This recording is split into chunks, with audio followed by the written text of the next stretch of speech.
Oh, hello. Today we're going to learn how to shoot with my friend John. He never shoot before, so we're going to show him how to shoot with the Glock. Anyway, so this is my buddy John. I was like, is he serious? He's actually had some experience in the past. He used to carry, what pistol did you used to shoot? Beretta PX4. Okay, gotcha. 40 cal. And you have had some experience shooting that?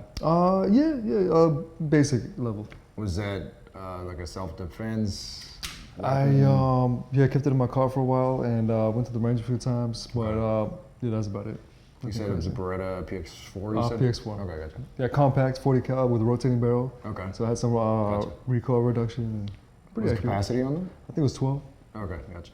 So you went out to the range, shot it a couple of times probably? Yeah, 2 or 3 times. That was about it, nothing crazy. Well, before we get too deep into that, what's kind of your background? Like, what do you do? Well, I guess, what were you kind of doing in Miami? What were you doing for work? When did you feel like you needed the Beretta?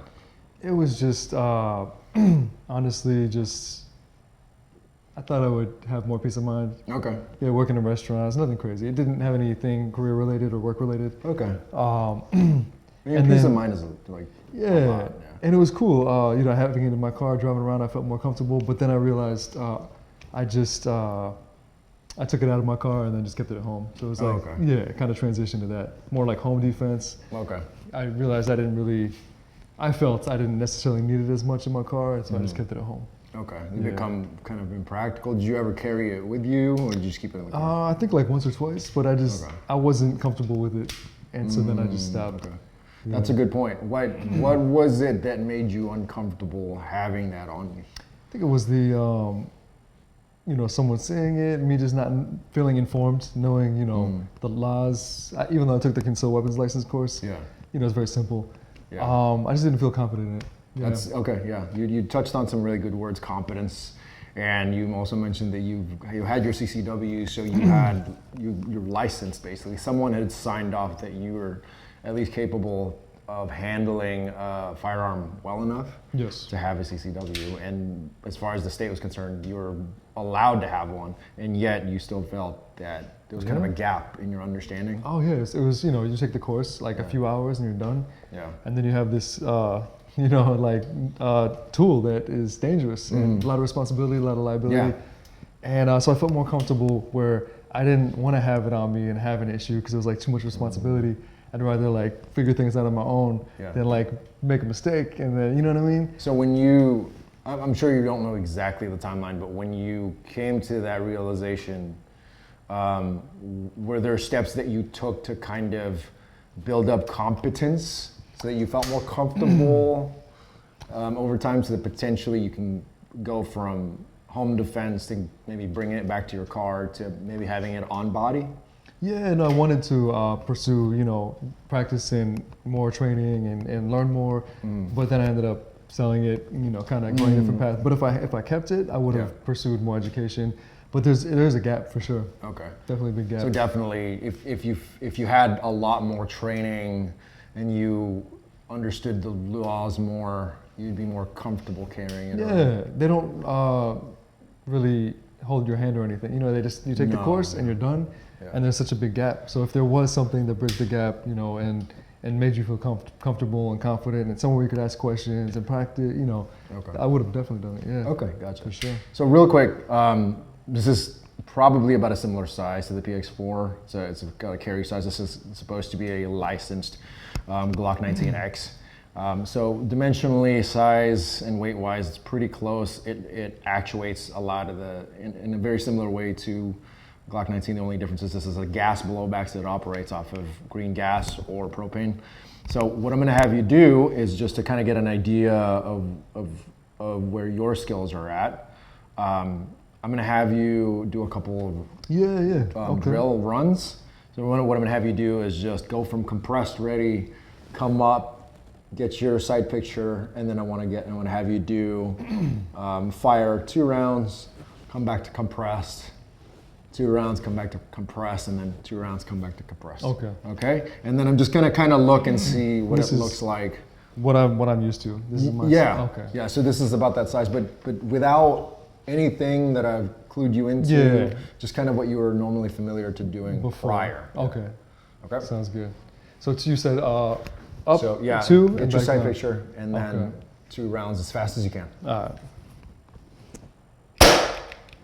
Okay, so little minor note for the gas blowback on this, since this isn't loaded. I have to hold it. You gotta, make sure you hold that slide lock in place.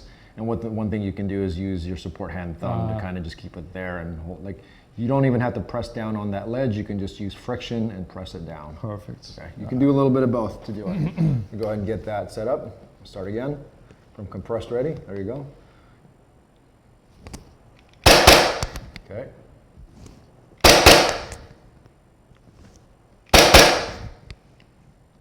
Gotcha. All right. Let's take that. So I noticed you were blading a little bit. You're kind of turning. Are you using your left eye? I am using my left eye. Okay. Yes. So you're left eye dominant. Yes. Okay, gotcha. So you're cross-eyed. So you're like me. You're shooting with your left eye, but you're firing with your right hand. Yes. Gotcha. Okay. Cool. So that gives me kind of an idea of what you're doing. So it's interesting that you're kind of blading your body a little bit to transition to that. I think it's just a bad habit, from. Well, it's a habit. back. It's something that you picked up. It's probably something that you either just watched in a movie, kind of mixed that in with what was most comfortable for your body type, and then what seemed reasonable to get some support on the gun. Yeah. A couple of other things that I've noticed is you did have your arm. You weren't completely locked out, which was cool. Traditionally, a lot of people will lock out their arms, which will limit your ability to move at speed. Yeah, you were more sort of in this compressed position, which gets us closer to what we were doing. And then I didn't really quite see what was going on with your hands, so let's do a couple more rounds of that. I just kind of want to see what else is going on.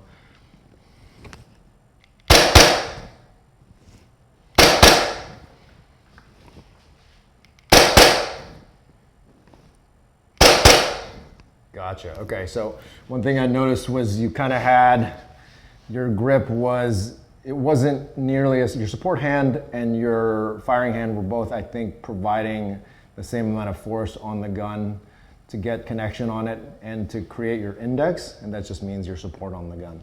So what I've noticed is you were kind of low, your support hand was sort of lower, and it really wasn't so, like, it was pretty even, and that can be, that can make sense given that this is a gas blowback gun, so you don't really have to support it nearly as much. But we're gonna change that here a little bit. What I want you to do instead is if you can hold your hand up here. So first of all, we've got marks on the ground. I want you to square up, get your toes right on those marks. Cool. Go ahead and relax your knees. Get your body as relaxed as possible. So a concept I want you to understand is when we're gripping the gun, we're just gripping the gun. It has nothing to do with your shoulders, nothing to do with your elbows. It's just all here in the realm of your hands and your wrists. So what I want you to do when you do grip the gun is with your firing hand or your right hand, don't tighten it up yet. Just go ahead and I want you to hold your thumb up, get it as high, get the web of your hand as high up into the back strap or the beaver tail of this gun. I want you to leave enough room on the side, on the support hand side of the grip so that there's room for this meaty part of your thumb to get into, so build a connection into there. And then with your support hand, what I want you to do is to get as high up on there, because you were low. You were like almost about a finger high. Yeah, you were kind of low here. But I want you to get up as high as possible down to the bottom of the trigger guard. Because like I said, we want to establish as much of a connection to the gun as possible. And I want you to get up high there, clamp your fingers down here in the front, like as tight as you can. And then I want you to take that meaty part of your thumb and press it right into that grip where you're feeling the texture of the grip and squeeze. Your support hand thumb is not going to do much of anything. And I use this as a cue, but this doesn't mean much of anything. Take your firing hand thumb and kind of make this motion where you're going that way, like you're tightening the belt, so to speak. Okay. You're just gonna tighten the belt, and then when you got it as tight as you can, you wanna lock that there, but you wanna feel that lock more in your wrists, okay? Okay. So go ahead and try that and see, and then we'll kind of tweak it as you go and see if it makes sense. I just wanna be clear, this is an unloaded gas blowback I wouldn't even say firearm. It's a toy, but it does have recoil, so we can work on getting his sight picture, mitigating recoil, and establishing a good grip and index. So let's work on getting that grip. So you've got the web of your hand as high as you can, firing hand, thumb, get that to relax as much as you can for now. I want you to keep your body square to the target. I want you to clamp your support hand fingers to the front as tight as you can. Bring this fat part of your thumb into this gap. There you go. With these, okay. So go ahead and don't clamp down just yet. There you go. Okay. Now that you've established that, I want you to squeeze this as tight as possible. There. So once you squeeze this as tight as possible, I want you to press this into the frame. Okay. Keeps this relaxed for now. Relax this. Relax your firing hand. Completely relax it. Oh, yeah. All of this here. Here, let go of your support hand. Let go of your support hand. Hold on just very lightly. Relax your firing hand. Just enough so that it stays in your hand. And I want you to feel, so I'm going to put my hand in there. Let's keep this relaxed. I see. Do you feel that? Yeah. I want you to do the same thing where you're basically death gripping on this side. We're going to start with a death grip at about 100%, and then we're going to gradually over time release this just enough until we find the sweet spot where you don't have to do nearly as much work. Okay. But while we're here, I want you to tighten the belt that I showed you, that firing hand thumb. I want you to just bring it. So the motion that you're going to go with is go this way. Yep, and then from here, lock that wrist in. Okay, that's the only thing I want you to tighten up. Relax the rest of your hand. Yeah, I just want you to tighten that. There. Does that feel about good? Oh yeah. So relax your fingers. All you're doing is this. I see, I feel that. Okay? Okay, now I'm going to take my hand out and you're going to put in your hand. Cool. All right, there. Let me see. I'm going to check for tension. Relax this. Relax this hand. Okay. Tighten this. Put all of your energy into your support hand. Okay, good. Bring it up to your eye where you would fire. Okay. Now, do you have a good sight picture? Equal height, equal light is the phrase between the front and the back. Yes. Iron sight, okay. You're about center on the paper in front of you. Okay. Right now, relax your hand a little more. We're not going to engage just yet. So relax it, relax it. Actually, come back to compressed. So when we go back up to having it lined up with the target, I want to have you fire as fast as you can and 2 shots as fast as you can every time, okay? Okay. And when you do that, I want you, for now, I want you in between those 2 shots to pay attention to your irons. Okay. I want you to pay attention to the irons, line up with the target down there, take your shots, come back. Okay. Bring it up. Go ahead and pay attention to your irons. Make sure it's lined up to the paper. Take your 2 shots, come back. And we're gonna do that 3 times. All right. Okay? And part of what I also want you to do is to make sure that when you come up, you tighten your grip here, relax this hand. Remember, the only part that's going tight is gonna be this. Okay. It's like you're shoving this web, this meaty part of your hand into there, okay? I see. That's really it. You're not tensing this hand at all. Relax. Relax. There we go. It should feel like you're not even doing anything. All the pressure is coming from here. I see. You're just locking out your wrist. Okay. Okay? All right. I'm going to step away and then I'm going to have you do those repetitions. Hold on just a moment.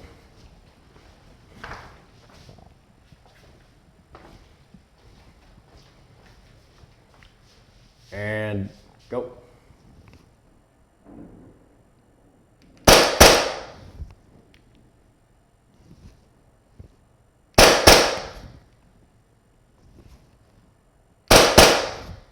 Cool.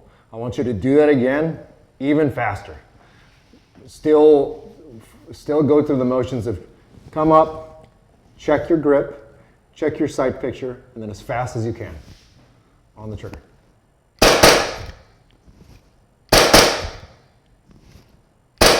Looking a lot better. Okay, you can relax.